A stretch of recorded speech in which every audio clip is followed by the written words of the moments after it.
This is a picture of a major American problem.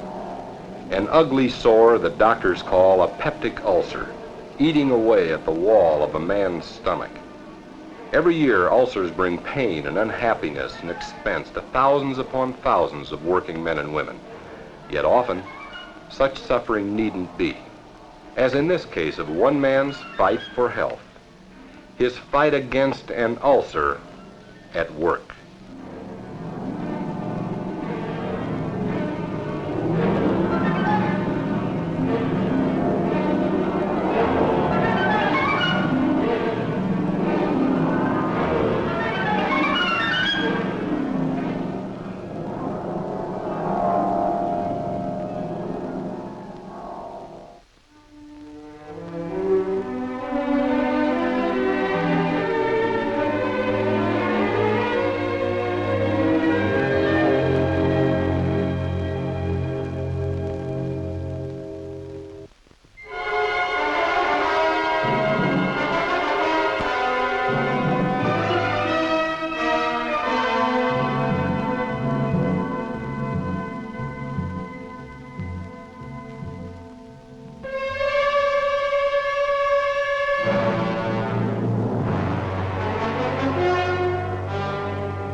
Mr. Hull, are you all right? What's the matter with you? Who asked you to come chasing out here? Why does a man act like this? Is he just born sour, or does the problem go deeper?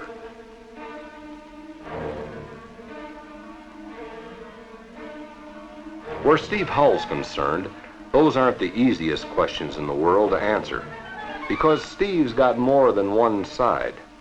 He's not always a grouch and a sourpuss. Have to type his own reports. When a gal's got a cold, she belongs home in bed. Steve's a sharp boy with an idea. He saved the firm a lot of money on the Cosgrove process. That certainly didn't do him any harm with Mr. Winston.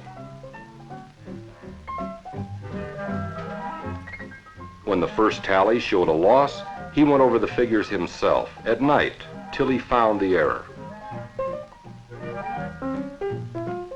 Responsibility? On his own hook after that tally flub, Steve changed the whole cross-check routine. Brother, did Mr. Carver ever burn that day.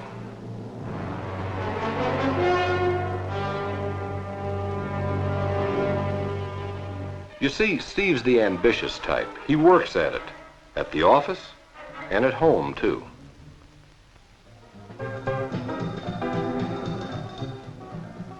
Lately, he's made friends with Lester Glines over at Arrow.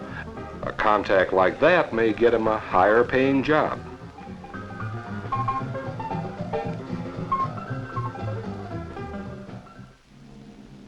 The Hulls have a nice place. A little expensive, maybe, but nice. Ellen's nice, too. Steve's kids don't exactly hate him. The Hull home's attractively furnished. Ellen, too. She picks up things on sale. Today, well, mink certainly sets her off, doesn't it?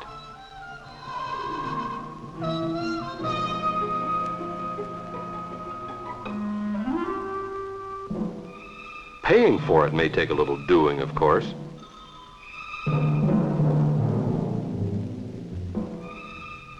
What's $900 for a stole against $5,000 for a car? At least fur keeps you warm.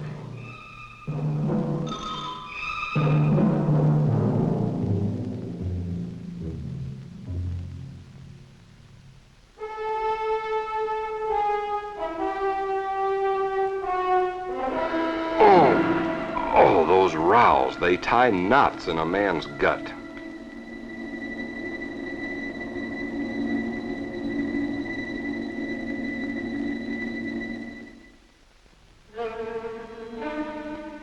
Then his temper cuts loose.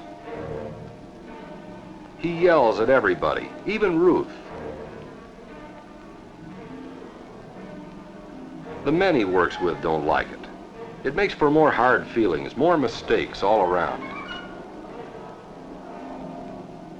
So, work piles up on Steve's desk. He feels like he has to check everything closer. It doesn't look good, and he knows it. And that brings on new pains, new troubles. Once he almost got in a fight with a mean-tempered foreman out in the shop. Carver?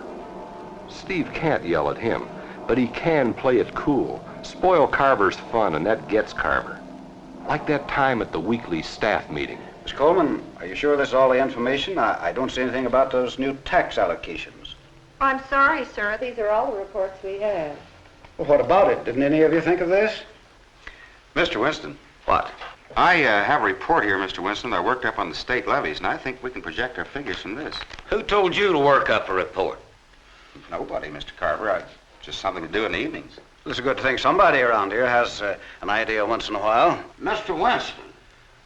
You young, well, sharpshoot me, will you? Carver. You. Carver? About these tax allocations, I think we can use the information we have here. Quite a victory for Steve. Or was it? Do you ever win when you end up with stomach pains so sharp they make the boss order you to see a doctor? Now there it is, Steve. That irregular bulge there. It's a lesion. A place with tissues worn away. You've got a duodenal ulcer. Duodenal ulcer? The commonest type. See, this is your stomach here. An ulcer here, call it a gastric ulcer. This is your duodenum. That's the part of the small intestine that leads out of the stomach. So, duodenal ulcer. Peptic ulcer, that's the term that covers both types. They all spell trouble, too. That's why it's so important to start treatment as soon as possible. You sound awfully definite about this. I can't afford not to be, not where your health is concerned. That's why I took all these tests. Had you drink that barium, took these x-rays. Ulcers can be tricky. I wanted to be sure of my ground before I reached my final diagnosis. Well, now I've got my proof. You've stewed yourself into a duodenal ulcer. Now, wait a minute, Doctor. I think that... Steve, you wait a minute. What you think has no bearing whatever on your condition. Developing an ulcer is not an intellectual process. Those stomach pains that you talk about, the gnawing, the burning, those are obvious symptoms of gastric ulcer. And this x-ray is positive proof. But why? Why should I have an ulcer? What could have brought it on? There's nothing too mysterious about it, really. Hydrochloric acid is the key factor in ulcer chemistry, the way Dr. Olmsted told it. The acid's secreted by the stomach lining and sublining, a mild solution. It helps break down food fibers for digestion. You see, your stomach's a sort of sac with walls 4 layers thick. The outside walls are made of muscle tissue. When those muscles contract, the action helps digest your food. When your stomach's empty, those same contractions yell, "I'm hungry."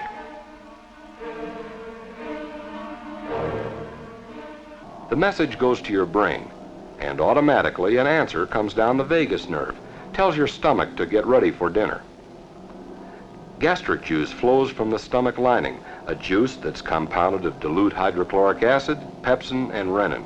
That way, your stomach's all ready to start work the minute you swallow the first bite. Ulcers? They come to the unlucky guy with a nervous system that pumps acid into his stomach, even when there isn't any food there to digest. That makes trouble because hydrochloric acid can't think. Even when a man's asleep, it keeps on working, eating away at the stomach lining. If that goes on long enough, the acid eats a sore, an ulcer. Unless you take care of it then, inflammation develops. The tissue swells, so much that food maybe can't even leave the stomach. So you vomit. can't eat or drink. If the sore goes deep enough, you may have internal bleeding. If it eats clear through the stomach wall, acid and digesting food pour into your abdomen, and doctors say you've got a perforated ulcer. That calls for an operation, fast. Before perforation, treatment's simpler. It helps not to let your stomach stay empty. Get the kind of food and medication that helps relax it and takes the bite out of the acid. Various drugs and sedatives can calm down the vagus nerve so it doesn't keep crying for gastric juice. Another way to get the same result is to cut off that branch of the vagus nerve that ties into the stomach. But no matter what you do about it or how you look at it, an ulcer never is a thing to ignore. It's one of the commonest causes of death and time lost from work among chronic diseases. Well, okay, you're the doctor. I guess I can gag down pills and live on a diet if I have to. I wish that were all there was to it. What do you mean? You forget the medical end of it. I'll take care of that. What I want you to do is to work on your attitude. My attitude? That's right. Ulcers breed on the wrong kind of feelings. But you said what I think doesn't have anything to do with ulcers. I'm talking about feelings, not thinking. Not logic, emotions. Wait a minute, you run that by again. Well, now put it this way. A man with an ulcer is a man who's been trained to eat his way out of trouble. What'd you say, to eat? Oh, now wait a minute. What I mean is way back someplace, when he was a child, a baby even, he got into the habit of reaching for food, eating whenever anything upset him. This builds into what a psychologist calls a conditioned reflex. Eating starts the gastric juices flowing, but our boy eats whenever he gets into trouble. Finally, he gets to the point where trouble automatically signals his stomach to start squirting acid, whether there's anything to eat or not. I don't know if I'll buy that. You will once you think it through. And then this attitude business. Well, call it feeling if you like, the way you feel about people. What's wrong with the way I feel about people? If you're like most ulcer patients, you care too much what people think. You're not really sure that they like you. So you're always worrying about things such as whether they're going to sneer at you or slap you down. It keeps you on tense and on edge all the time. Every little upset pumps more hydrochloric acid into the stomach to eat holes in the lining. Now, wait a minute. Only a jerk would act like that. A complete idiot. Now, jerk's hardly the word for it. A man doesn't plan to have an ulcer. He may not even know that he's not sure of himself and pushing too hard to make up for it. That still spells jerk to me, and I don't like it. Only a complete idiot would act that way. Well, maybe that's why 47% of those who have an ulcer once develop them a second time. And maybe it isn't. I'm paying you for medicine, not a bunch of crazy theories. Hull, for heaven's sake, stop pushing. Stop thinking I'm against you. Now look, Steve, I'm your doctor, remember? Your friend. You're only cutting your own throat when you act this way. You've got to face up to reality. You've got to be honest with yourself about the way you feel about things. Finding a new doctor sounds like a better answer to me.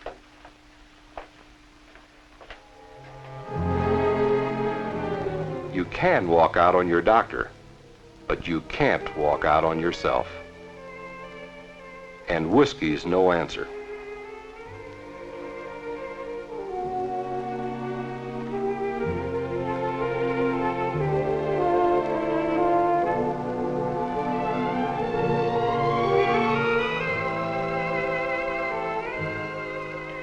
Well, a man's got to go home and face the music sometime.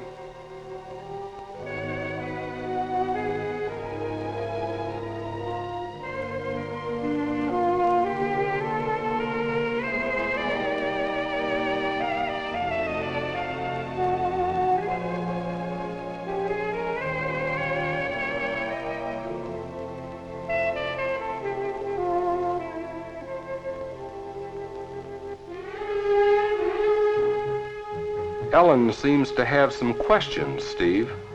That's it, Steve. Go ahead. Ask her what makes it any of her business.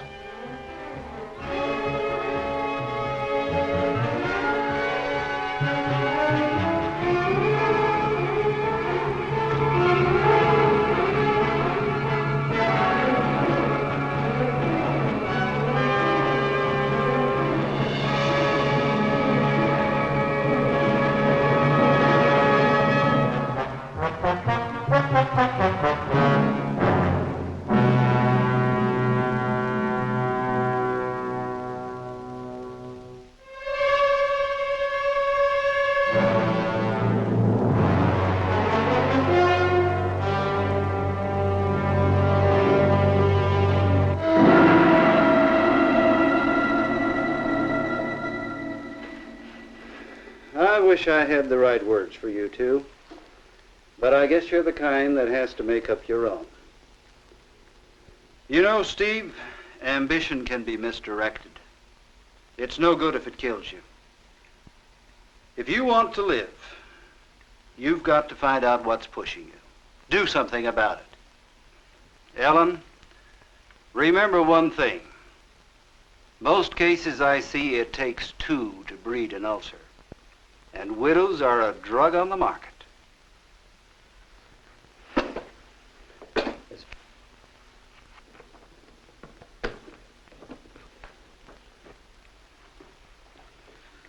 As far as I'm concerned, it's high time that the two of you grew up and joined the human race.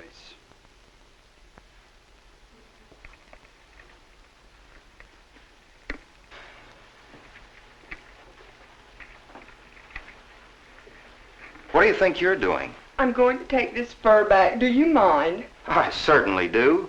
Fowler-offs aren't going to give you a refund on a special. They'll give me a refund. I said forget it. No wife of mine is going to beg favors from anybody. Steve. What? Steve, I don't care about begging. I don't care about anything. Not if you'll just get well. Steve, don't you understand? I love you. Steve, without you, that means so. Do you think it really matters to me? I wouldn't care if we were still living in that slummy flat at Jackson. Try to forgive me. Steve, I love you. Remember, I'm your wife. I love you. Don't ever let me forget that. And don't ever leave me. Getting rid of an ulcer is not the easiest thing in the world, or the cheapest. But a man can do it if he takes the time and trouble. Takes his medicine, too. Literally. There's milk to drink instead of bourbon. You learn to dodge fights, too. No more sniping at Carver.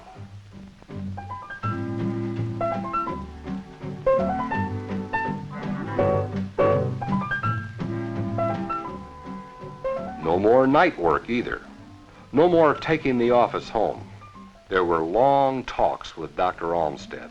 Steve began to see things clearer, understand himself a little better. I remember a thing my mother used to say.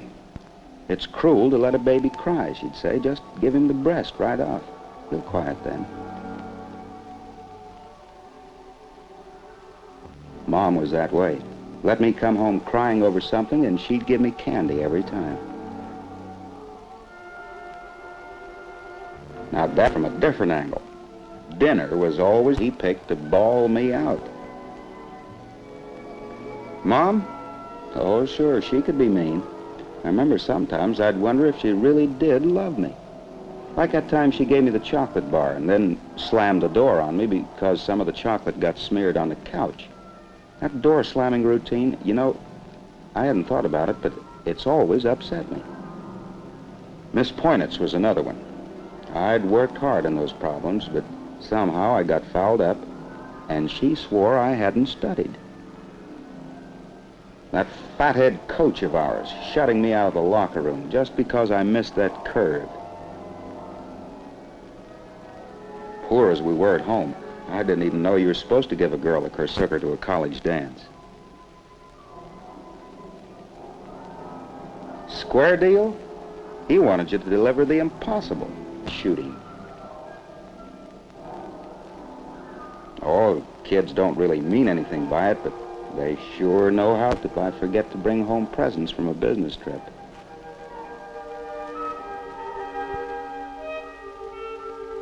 Does a man really have to buy love, pay cash for it? Isn't there any way to win success except by pushing, driving, acting like a machine instead of a human being?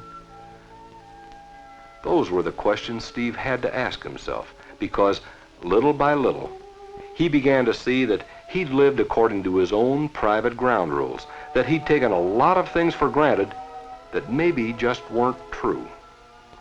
Dr. Olmsted claimed a man could find happiness just by being honest, being himself, letting people like him the way he is instead of always trying to promote and scramble higher up the ladder. But words are one thing, life's another. So Steve found his real answer. The clerks he found do better when somebody isn't always yelling at them.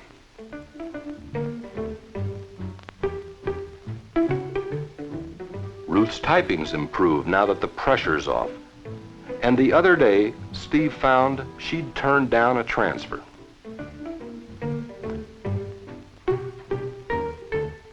Mr. Winston keeps an eye on costs and profits, but he does it in a relaxed sort of way, doesn't push or try to take over all the responsibility.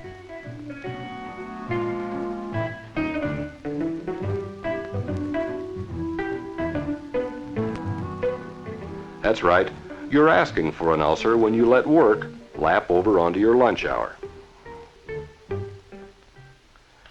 Now, that foreman Steve squabbled with, he had an ulcer, and his bad temper almost bought him a fractured skull.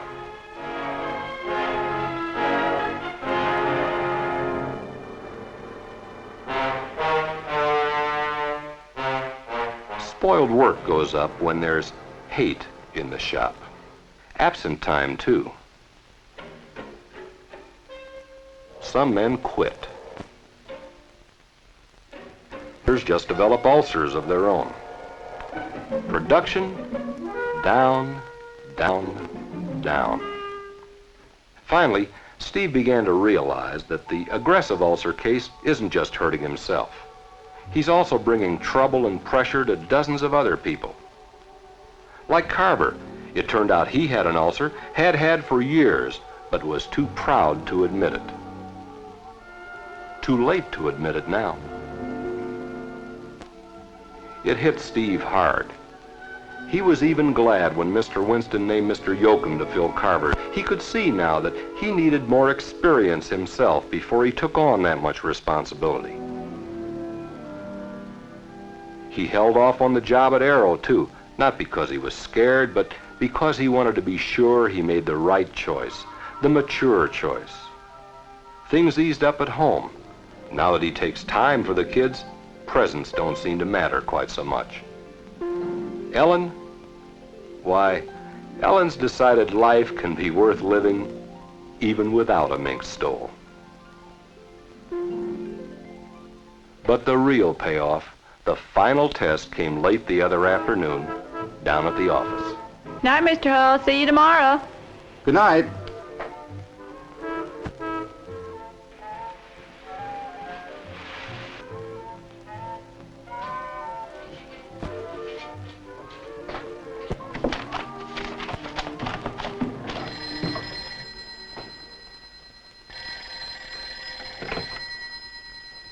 Hello, yeah. This is Steve Hall. Hello, Steve. This is Glines over at Arrow. Yes, that's right. That little deal we were talking about. That change of climate you were so interested in? Well, it's come through, believe it or not. We bought the plant, and I want to see to the whole V3 section. How about it? The whole 3 section. That's right, Stevie boy. I told you you'd go places if you stuck with me. When can you start? Oh, Well, I hardly... Have to make it fast, Steve. This is a business that takes quick decisions. When Arrow wants you, they want you quick. Mr. Glines, this... Well, I've been having a little trouble with my stomach, you know, and that much pressure, the responsibility of that whole V3 section. What are you talking about, Steve? You can handle that job with one hand tied behind your back. It won't bother you. I know. I've had ulcers myself. They're the price of success. Gotta admit, that's a big decision, though. You don't want to talk about it there in the office. Tell you what, let's stop off at that little bar down on Livingston. Well, Steve, are you there? Yes? I'm here, Mr. Glines. You know, I'll tell you, there's no point in our getting together, really. I've made up my mind already. A job that big was going to push me too hard. Are you crazy, Steve?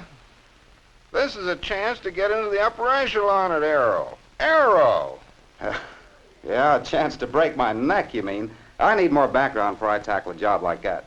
I can't believe my ears. A little thing like an ulcer? You aren't chicken, are you? You mean I don't want to lose my head? I sure am. But I always thought you were so ambitious. I am. It's just that now I got a better idea of what I'm ambitious for. Mr. Glines, I'm sorry. I'm going to have to hang up now. My wife and family are waiting for me. I know, that job sounds fine, but I'm just not the right man for it. No, not for a couple of 3 more years yet. It wouldn't be fair not to be absolutely frank with you. I'll see you later, Mr. Glines. Bye.